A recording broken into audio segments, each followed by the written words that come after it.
Hey folks, it's Chris with the Human Project Podcast.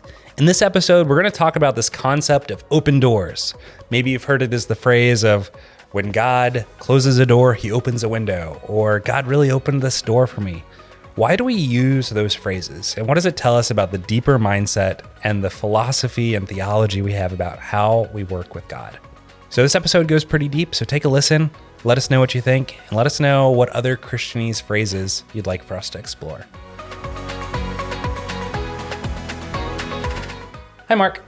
Good day, Chris. Good day to you, sir. How are you doing? I'm doing really well. I'm excited to be here, talking more of these Christianese phrases. Yeah. Yeah. I think God has really just opened a door for us to be here today. Oh, no. Oh, no. He's already done it. That was a quick one. We got right into it. Yeah. God opened the door. Yeah, so this is a phrase I hear a lot from people. Anything to do with doors, like when God opens a door, or God closes a door, he opens a window, or God really opened a door for me to do this, or he keeps opening doors for this. And I think there's some good truth to that, but I also think there's a crutch that we hold with a lot of those things. So like all of the things we've been exploring with these Christianese phrases, I'd like us to talk about what's good with those, as well as what's not so helpful. All right. So the phrase, when God closes the door, he opens the window. Yeah. This is something that you hear frequently. What's the context? Yeah, I think that one particularly falls in line with a lot of the bumper sticker ones we say when like something bad's happened or like something we were hoping for, like maybe like a job opportunity or a relationship, and like it just didn't pan out. Okay. And we say, oh, when God closes a door, he opens a window, which I think is supposed to say like what you had planned isn't what God had planned. Right. And so there's another thing that God has planned, which is good. Yeah. And that's true. Hang in there. Keep your eyes open. Yeah. Yeah. God's got something else for you. Yeah, exactly. Okay. Have hope. I think it falls in the category of the phrases we talk about where it's just not helpful. It's like put a bumper sticker on it and walk away. Right. Like, I don't know what else to say. So Yeah. Kind of has the there. yeah, Pat pat on the back to it. Yeah. You'll be fine. It's okay. And then there's the common phrase of like, oh, God's really opening this door for me, or God closed this door. And I think we tend to look at those as signs of assurance. And this is something I've been processing a lot lately. It started last year. I was doing soul care. I've talked about soul care here before. Yeah. With somebody that was walking with Victoria and I through like a lot of the challenges we were having just with life in general. Super recommended, just somebody that's caring about like helping come alongside and care about your soul. And so we are at a time of like a lot of doubt about what we were trying to be doing. It was before we had gotten started working with the Human Project and EMI. We were still volunteering, but weren't super actively partnered like we are now. And it seems like I go through this cycle over and over again of like, God, what do you want me to be doing? God, what do you want me to be doing? God, what do you want me to be doing? And so the phrase that I used to use a lot was like, oh, God really opened these doors. Like when prime example is we bought our stores several years ago.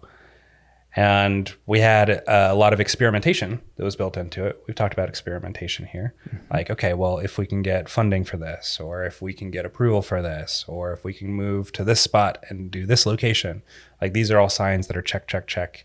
Yes. And all of them ended up working out.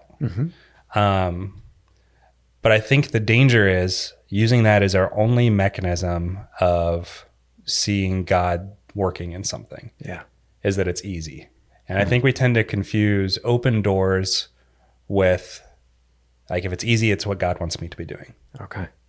Wow. That's an interesting rephrase that I don't think I've ever thought that deeply about when I've maybe said that phrase or heard that phrase before. Yeah. That's kind of a theology of sorts, we might say. Sure. Yeah. To say if it's easy, it must be what God wants, which when you say it that plainly, you're like, well, that doesn't quite pass the sniff test, does it? Right. Smells a little stinky. What? It doesn't pass the sniff test. It smells a little stinky. What does passing the sniff test mean? That's going to be our next episode. It passes the sniff test. That's not a Christianese phrase, I guess. Yeah, I was going to say in Jesus's time, not a lot of people would have passed the sniff test. Okay, we're going there, are we? I think flipping the coin over is equally challenging to our thinking, to say if it's hard, it must not be what God wants. Yeah, exactly. And that also doesn't pass the sniff test. Right. It smells funny. Yeah. So, but I mean, it's not necessarily that if it's easy, it's not what God wants. It's not like the opposite is true either. Yeah. I think we tend to oversimplify a lot of things. What? I know.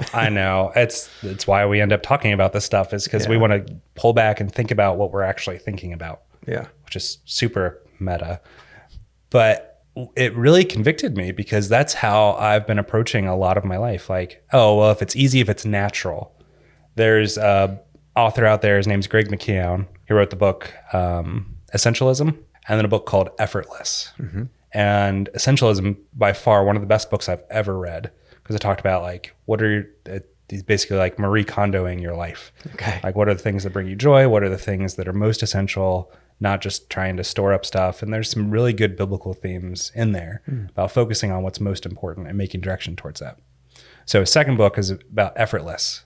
It's about what you want to spend your time on are the things that come natural and are easy, and pour into that. And I think that's really like, and I use this word very intentionally, I think it's infected me. Like, as a mindset of, if I'm doing something, it should be going well without a lot of effort, without a lot of pain, without a lot of stress. And it's very much the open door theory. And I think I was talking to Mark Jones yesterday, and he and I had lunch, and wonderful lunch, probably one of the best lunches I've had in a long, long time. And we were joking, because we're at a time right now where things are not going great financially. Yeah. Like, our business is really slowing down.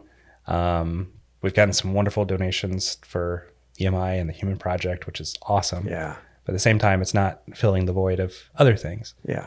Mark really leaned into that, and he said, these are the times that really God provides awesome stories. And we're like, I really want the stories without the stress. Right.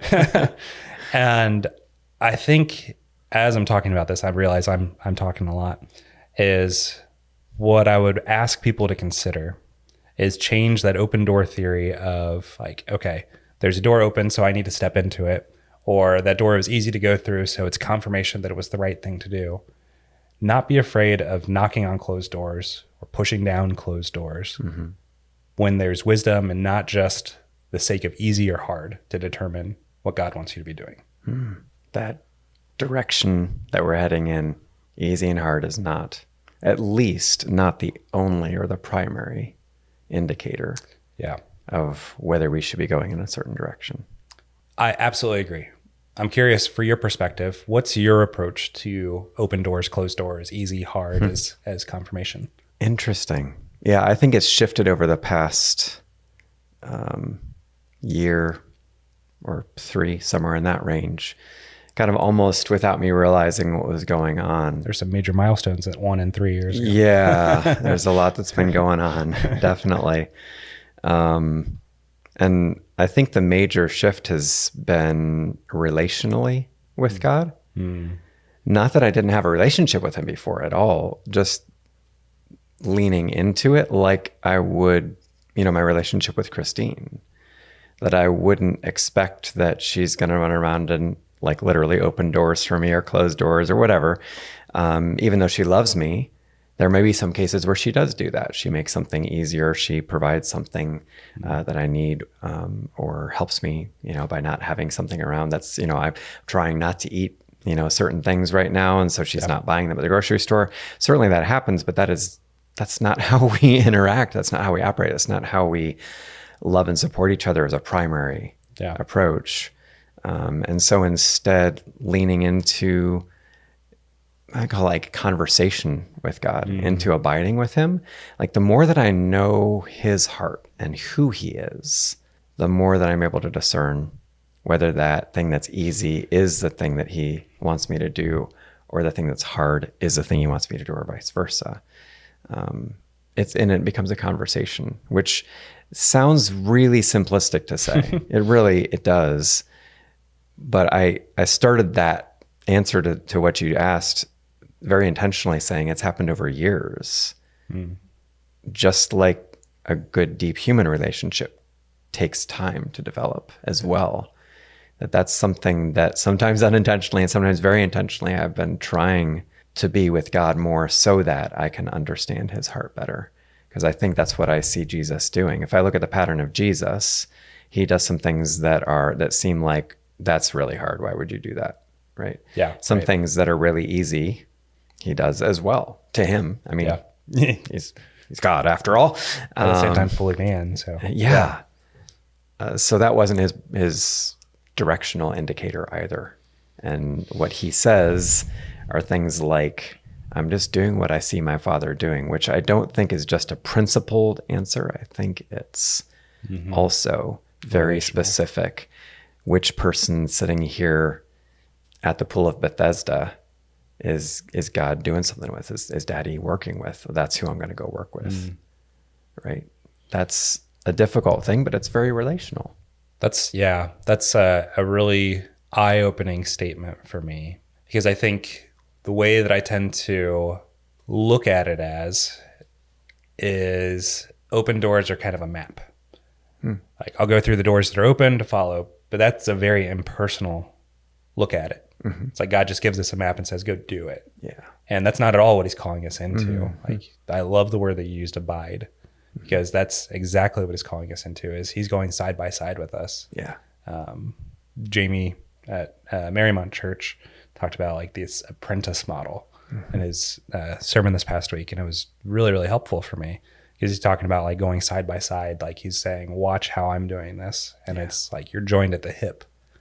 And highly recommend checking out their series. It's With Him series. But that was really eye-opening for me, because it's not just like, okay, there's a door open, like you're in the middle of this confusing maze and this door is open. You go, well, I guess I should go that way. That's not at all what it's approached. So it's like stepping back. This got really deep for a it did. Christianese phrase episode. So I'd say when you use that phrase, look at, are you approaching it as an impersonal thing, or are you approaching it as a part of a more holistic relationship with what God has called you to do? Yeah. I think it's a call for a deeper conversation with God. Well, fine. You see an open door, or you see a closed door, so to speak, or an open window or a closed window. Talk to God about that. Yeah. Like, I think a lot of times we just want to take it because finally I have an answer. Yeah. Right. Which is a relief to have direction. Yeah. Certainly. So it would take a little, and it does take some leaning into what's less comfortable. There you go. In order to do that. Yeah. So our invitation here is an open door. Consider it as a relationship, and check the mindset there. See if it's, I'm looking for certainty, I'm looking for freedom, or I want to be in relationship with God. Yeah. Thanks for exploring that, buddy. That went a lot deeper than I thought it would when I brought it up, but thanks for exploring that. Plumbing the depths. If you have more topics related to Christianese phrases you've heard and you'd like us to talk about them, consider them, email us at info@humanproject.us. We're going to keep this series going for a while, so please reach out to us with other topics or things you'd like for us to consider.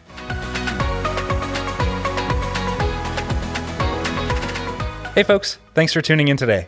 Our team is made up of myself, Chris Conlin, and Mark Wavle, and our lead editor is Derek Donley. We're a crowd-funded nonprofit. Our free resources exist because of your generous support. To learn more about us or check out classes that we talk about here, visit us at www.humanproject.us. Thanks for joining us on our mission to bring 1 million lives closer to the fullness of God's design.